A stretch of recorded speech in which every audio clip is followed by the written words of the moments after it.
Jadi langsung saja dimulai, Pak ya. Assalamualaikum Ya, warahmatullahi wabarakatuh. Selamat siang. Waalaikumsalam. Perkenalkan Pak, nama saya Viola Neka Putra Setiawan, jurusan Hubungan Internasional dari Universitas Muhammadiyah Malang. Sebelumnya saya akan mewawancarai Bapak mengenai refugees, Pak. Mungkin Bapak bisa memperkenalkan diri terlebih dahulu. Ya, terima kasih Mas Setiawan ya, dipanggil Mas Setiawan ya, dan rekan-rekan yang lain. Ini yang hanya Mas Setiawan aja atau ada yang lain ya? Iya Pak, ini tugasnya perorangan. Perorangan. Baik, oke Mas Setiawan. Perkenalkan, nama saya Hendra Andi Arianto. Kebetulan saya di Rumah Detensi Imigrasi Surabaya. Jabatan saya Kepala Seksi Keamanan dan Ketertiban.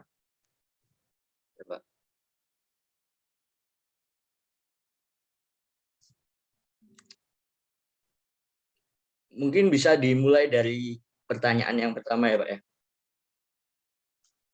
Terkait refugi atau definisi refugi. Ya, apa sih definisi refugees itu Pak?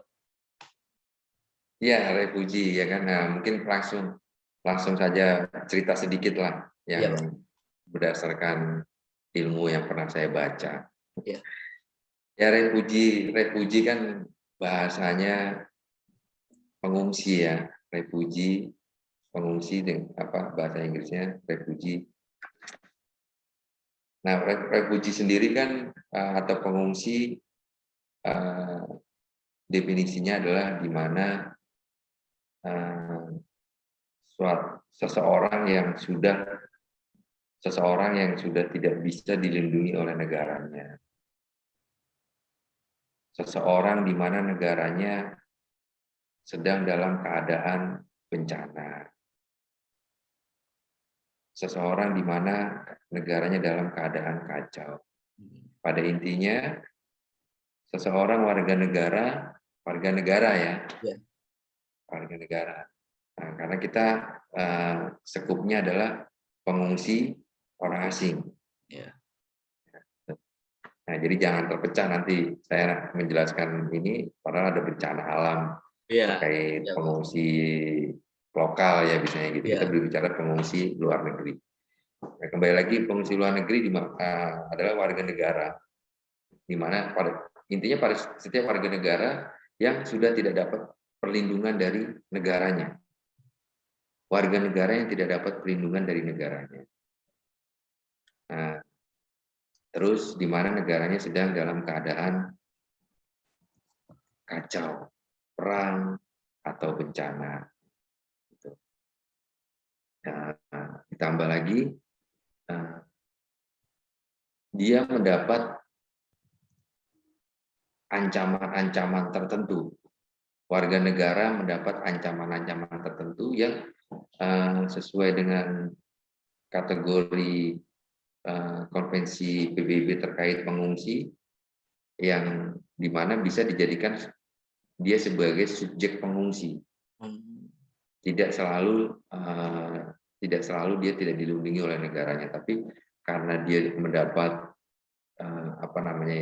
ancaman-ancaman terkait hal-hal tertentu, politik atau apa misalnya gitu kan. Ya, itu bagian dari subjek juga sebagai pencari suaka ya bukan. Pencari suaka pengungsi. Mungkin gambarannya seperti itu. Saya sambil membuka definisi dari konvensional PBB ini terkait pengungsi juga, Mas. Jadi lupa saya. Jadi bingung saya diwawancara nih. Oke. Ya. Terus mungkin itu Pak, di luar sana masih banyak masyarakat yang belum mengetahui apa sih rumah detensi imigrasi itu Pak. Oh, gitu. Bapak bisa menjelaskan? Apa sih rumah detensi ya? Iya. Saya mulainya dari mana ya, rumah detensi.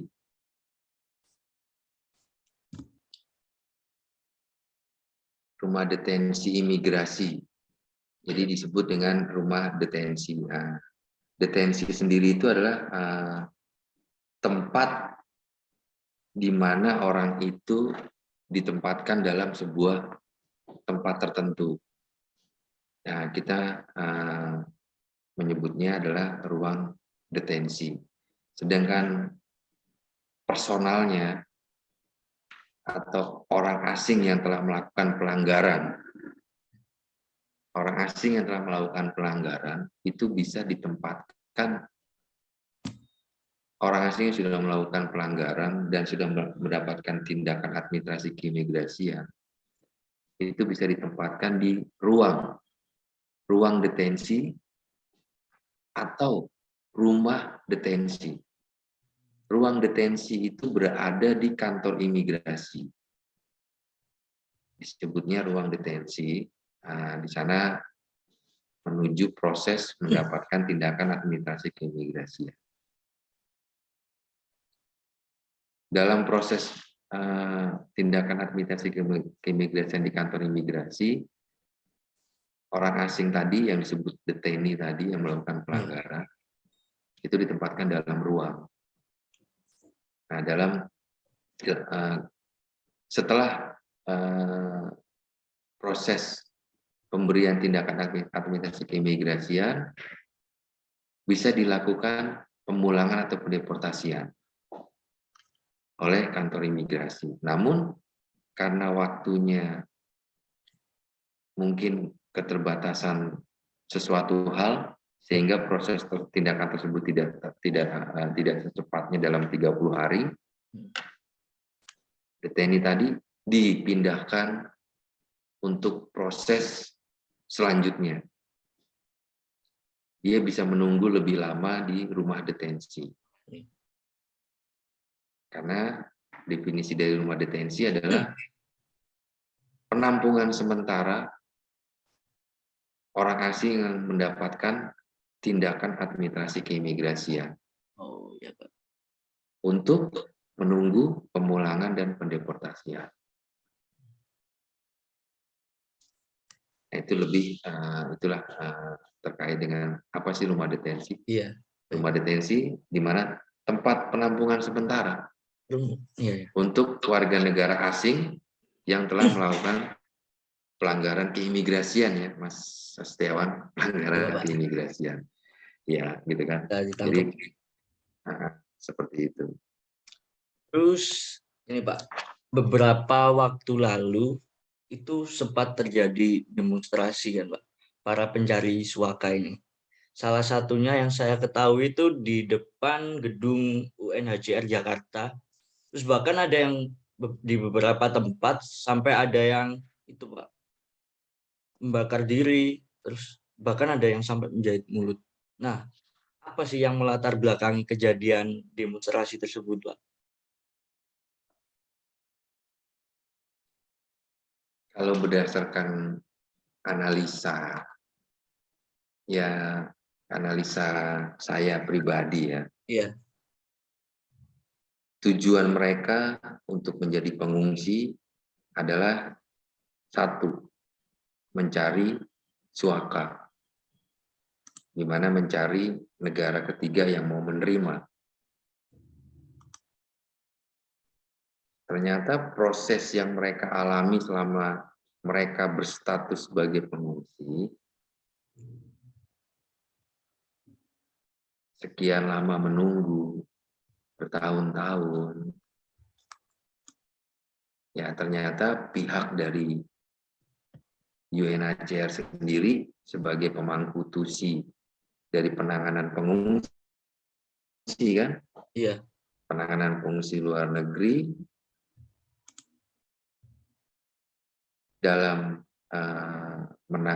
progres terkait pengungsi, programnya berjalan, prosesnya berjalan, tapi tetap saja kan begitu banyaknya pengungsi. Oh iya. Ya negara-negara yang meratifikasi tentang pengungsi kan seperti Selandia Baru, Australia, ya mungkin juga akhirnya kewalahan untuk menerima pengungsi di negaranya. Nah, itu juga mungkin kendalanya, itu bukan kendala imigrasi ya, itu ranahnya atau tusinya di UNHCR. Jadi analisa saya terkait satu, lamanya menunggu tentang kepastian pencarian negara ketiga buat mereka, itu satu yang melatar belakangi terjadinya aksi-aksi saat ini. Itu lebih kepada masa penantian lah kalau saya bilang. Oh iya. Karena kalau kita berbicara kebutuhan kesehariannya, sampai saat ini saya sendiri belum pernah tersampaikan atau mendengar mereka kekurangan makan. Mereka kekurangan itu. Mas Setiawan sendiri mungkin bisa melihat dari demo di mana, pastinya mengenai kebutuhan keseharian semuanya mereka tercukupi. Nah, kalau itu kan saya walaupun itu juga bukan tusinya kita juga gitu kan, terkait itu gitu. Tapi kan kita melihat yang melatar belakang mereka karena mereka ya tadi menunggu kepastian mungkin harus jenuh bagaimana. gitu. Pasti titik-titik tertentu akan dialami di mana ya tadi mencari, yang kedua mencari perhatian juga, entah perhatian pemerintah Indonesia, entah perhatian dunia terkait apa-apa yang dilakukan saat ini. Itulah analisa saya terkait yang melatar belakangi banyaknya demo sampai adanya ingin bunuh diri, pembakaran diri, itu kan bagian dari mencari perhatiannya pada dunia luar. Terus apakah di Surabaya sendiri itu pernah melakukan demonstrasi para refugees itu? Sampai sekarang, sampai hari ini kemarin beberapa kali di gedung gubernur ya, di Surabaya, di kantor wilayah, di konsulatnya, perwakilan konsulat Australia di Surabaya itu, sampai konsulat Amerika yang di Ciputra ya, gitu. Sampai juga mereka tetap melakukan itu. Dan kebetulan kalau yang di Jawa Timur belum ada aksi-aksi terkait mogok makan, nggak sampai anarkis mungkin ya. Belum sampai kita ya, itu mungkin persuasif ya, persuasif. Terus di seluruh ini sih Mas, saat ini di seluruh Indonesia yang di mana tempat di daerah ada keberadaan refugi ya, itu semuanya saat ini sedang besar-besaran untuk demo. Terus pertanyaan selanjutnya itu, apakah dengan adanya pandemi ini menjadi salah satu faktor penyebab terlambatnya para refugees ini dikirim ke negara ketiga, Bapak? Kembali lagi kepada analisa ya Mas ya, karena itu kan bukan bagian dari tusi ya. Kalau itu pertanyaannya lebih kepada UNHCR. Oh ya.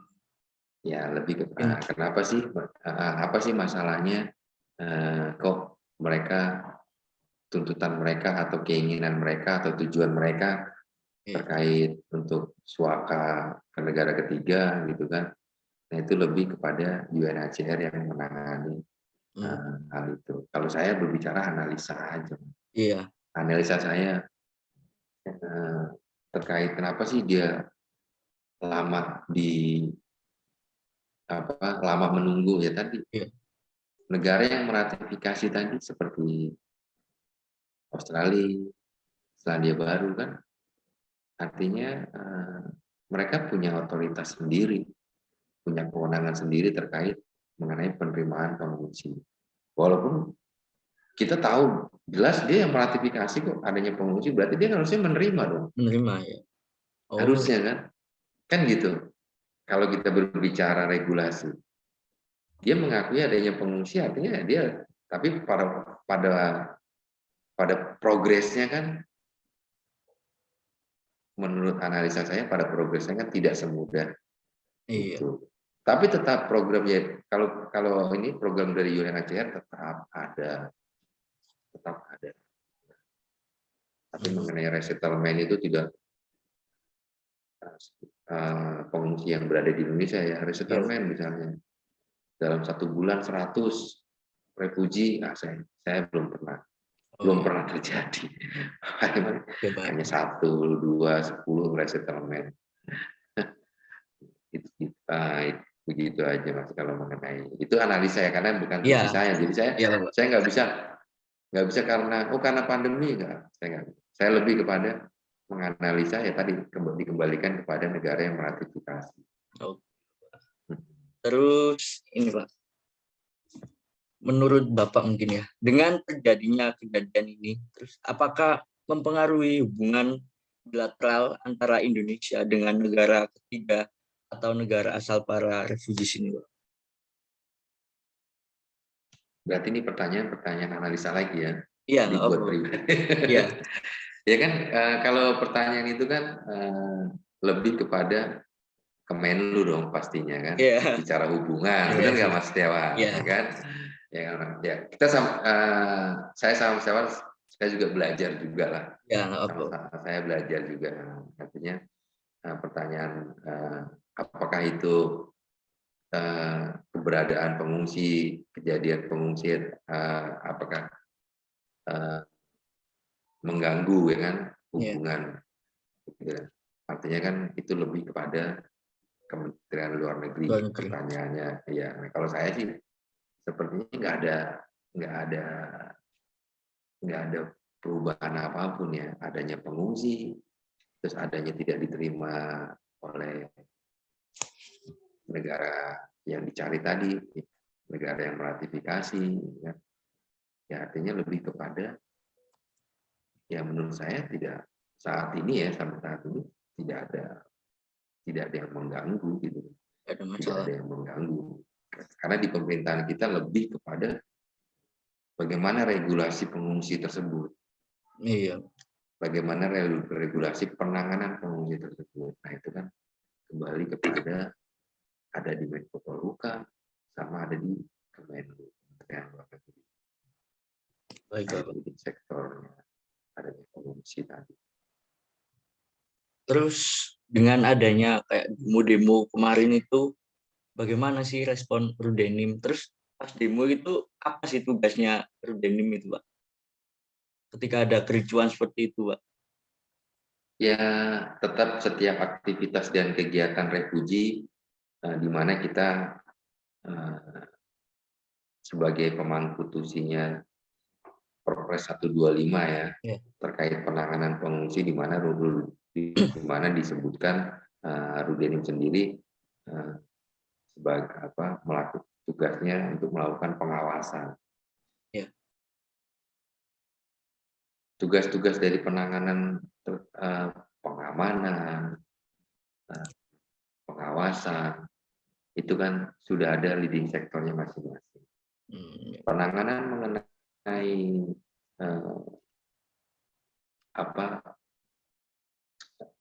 ranah umum pastinya di bawah tugas dan fungsi kepolisian. Penanganan terkait dengan peraturan daerah pastinya sudah ada keamanan yang dilakukan oleh otoritas daerah sendiri, Satpol PP mungkin, dan sedangkan kita lebih kepada pengawasan. Pengawasan yang kita lakukan, sebenarnya pengawasan yang kita lakukan itu adalah kita melakukan pengawasan dalam bentuk tertulis, dalam bentuk absensi, di mana keberadaan mereka, gitu loh. Kita ada kartu yang disebut dengan kartu pengawasan. Setiap bulan mereka harus melapor kepada kita. Wajib lapor ya, Pak? Wajib lapor keberadaan mereka, perubahan status mereka, gitu kan. Kita itu lebih kepada pengawasannya seperti itu sebenarnya. Tapi tidak menutup kemungkinan terkait dengan demo-demo tadi, karena adanya dibentuk Satgas Penanganan Pengungsi Luar Negeri, ya kita berkolaborasi dengan instansi stakeholder yang ada. Dalam hal apa ya? Ya kita mengamankan supaya tidak terjadi hal-hal yang tidak diinginkan terkait ya tadi anarkis, kerusuhan yang ada di ya mungkin kan dalam aksi demo pasti kan ada aja kan ya mungkin ada penyusup atau ada apa yang supaya membuat ini kan nah kita bersama stakeholder dan Polri ya tadi untuk melakukan pengamanan sebatas kita melakukan membantu pengamanan dari sisi tadi Satgas Penanganan Pengungsi Luar Negeri supaya dalam hal demo tadi kan pertanyaan dalam hal demo tadi tidak berkembang atau tidak menjadi rusuh lah gitu. Tetap silakan mereka, walaupun pada dasarnya aturan untuk mereka demo itu tidak ada dan tidak boleh kan? Tidak boleh seharusnya. Iya, Pak. Adanya keramaian di tempat umum kan otoritasnya atau tugas fungsinya adanya di kepolisian. Kan itu aja yang kita kembalikan itu pada intinya pengamanannya ada di kepolisian. Tapi kita bukan berarti terus menyerahkan itu kepada dari polisi sendiri juga kan bagian dari Satgas Penanganan Pengungsi Luar Negeri juga kan. Nah kita untuk di Jawa Timur ini ya tadi saling mengisi stakeholder tadi terkait penanganan pengungsi Mas Setiawan. Terus saya sempat baca berita kemarin itu di Rudenim Surabaya tuh ada yang melarikan diri itu Pak. Itu gimana sekarang kabarnya Pak? Ya saat ini untuk yang deteni yang lari masih dalam pencarian. Kita juga sudah mengajukan daftar pencarian orang ke kepolisian ya, ke pihak kepolisian. Insya Allah dalam waktu dekat sudah kembali lagi, tapi pastinya dia harus menjalani proses-proses hukum yang lain. Oh, iya. Baik Pak. Terus balik lagi, itu menurut Bapak apa sih solusi yang tepat untuk menangani konflik para demonstrasi ini Pak? Konflik ini konflik apa dulu nih?